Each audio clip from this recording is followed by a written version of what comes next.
thinking about getting started in self-storage? Well, watch this video because I'm going to show you how to structure your self-storage business. All right, let's get started. Okay, so when it comes to self-storage, I know they are little mini ATMs and you can make a lot of money if you set up a self-storage or you buy one in the appropriate location. Now, the thing is with self-storage is how do you go about structuring that so you're minimizing your overall risk should something happen with that self-storage facility, such as maybe it burns down, you have break-ins, who knows? Whatever it comes to working with self-storage, we want to make sure that we're ensuring that the asset itself is not subject to the liabilities of the business. And here's where people can really mess up, and I've seen this many times, is they think that with self-storage, because the business is so tied to the asset itself, being the storage facility, they try to run it out of one entity, and that is a huge mistake. When you're thinking about starting a self-storage business, you have to look at it as a two-entity approach, and you want to divide up the asset from where the business is taking place. Because one thing I tell people over and over again is never own assets where you conduct business. So what exactly am I referring to here? Let's assume that I wanted to purchase a self-storage facility, or I'm going to build one out. What I would do is I would set up a limited liability company here. And this LLC is actually going to own the land and the improvements, okay, are going to be held in the name of this LLC.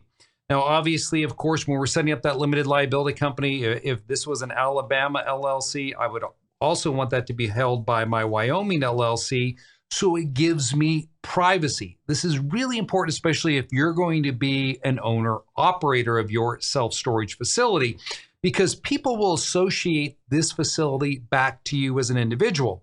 And with this overall planning that I'm showing you here is we don't want them to know that you're the owner. So I really want to lean heavily on the anonymity if you're an owner operator. And even if you're not, it's still a smart move when it comes to setting up a self-storage business. Okay, so the LLC is going to own the asset.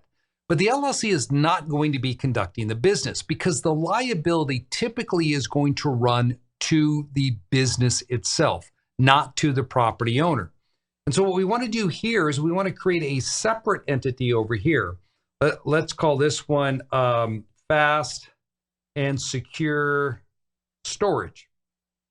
Okay, so this is going to be Fast and Secure Storage, LLC or Inc., whatever it is. So you're going to create this other entity, and that's how you're going to market the self-storage facility. So all of the people that come and rent out the units, all these people looking for self-storage, they're going to be working with this entity right here.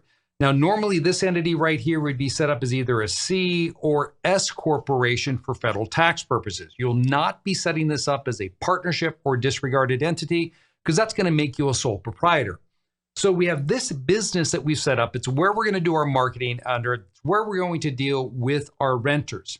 Now, the property, though, is owned over here in the Redbox LLC. And so we need to tie these two entities together, meaning you just can't run the business here for an asset that's owned over here in this limited liability company without having some type of contractual arrangement which allows this company here to lease out this property over here inside of the Redbox.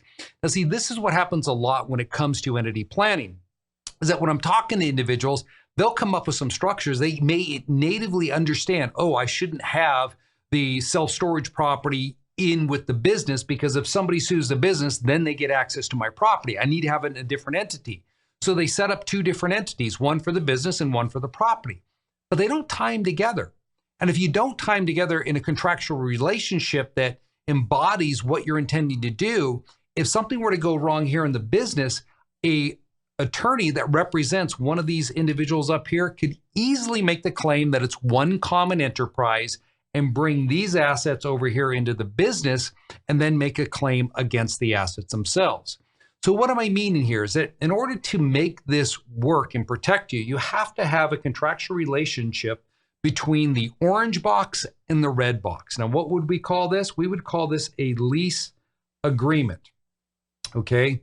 All right. So you're going to have a lease agreement between your red box that owns the actual property and improvements, the self-storage facility, where it agrees to lease out to the operating arm, this property in the operating arm, okay, can turn around and sublease or lease these storage facilities out to the individual tenants.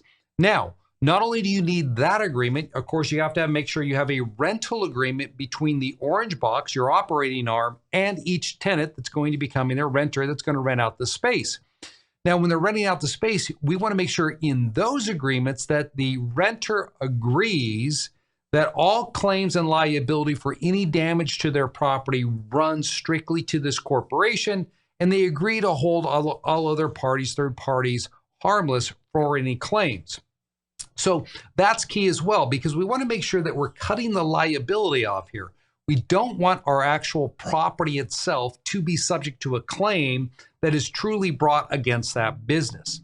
And so when you're using self-storage, we want to make sure that we're splitting up the assets, and there's going to be some side agreements there that are crucial to make sure that that structure that I just showed you will actually protect your assets. And the other benefit of doing this, an important thing here, is that that lease payment that we're running back to that limited liability company, you have to make sure it's fair market lease there. You can't, go under market with it. So you have to, when you're putting this together, really think through, all right, what is this property worth to a third party? So it stands on its own, and people won't say, well, it's just a wink, wink, nod, nod situation here. And they never truly intended to create an actual lease agreement based upon the amount of rent that they were charging.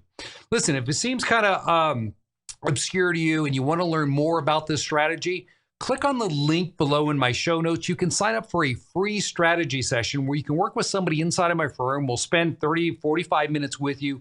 We'll analyze your situation. Maybe you're not into self-storage. Maybe you're into rental real estate, building a business. It doesn't matter. We'll sit down with you and try to help you design a plan that will protect your assets and reduce your taxes. It's completely free. Click on the link in the show notes below. Get your strategy session scheduled. What do you got to lose? It can only help you going forwards. Take care.